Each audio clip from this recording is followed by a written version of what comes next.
امامت برای خاطر این دو تا منظور و دو تا هدف، یکی تشریح مکتب و تفسیر مکتب و تدوین مکتب و دیگری ادامه راه جامعه اسلامی، یعنی زمام جامعه رو در دست گرفتن و در همون خط سیر و خط مشی که پدید آورنده انقلاب یعنی سیاوش ترتیب کرده و معین کرده و از این تعلق بوده، در اون راه اون جامعه رو پیش بردن و کشوندن.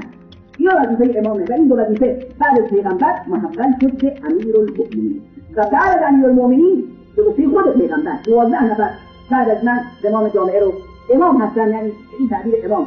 به تعبیر دیگه دارای دو بال امام، یک بال فکری، یک بال سیاسی. بالی که از مکتب رو تدوین میکنه و دست دیگر زمام جامعه اسلامی رو در دست میگیره و پیش میبره. شدیه وسیله واقعی امتدیست که و یک کلمه به شما بگم، ما اگر کنون که 7 سالم عمر کنیم و ندانیم که امام ما برای چی بود و در راه اماممون حرکت نکنیم، ما شایسته لایق نامشیم.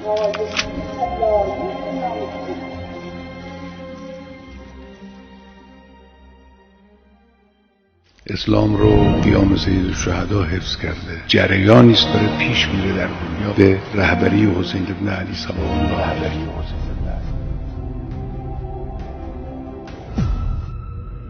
اینجا مرکز مقاومت هست.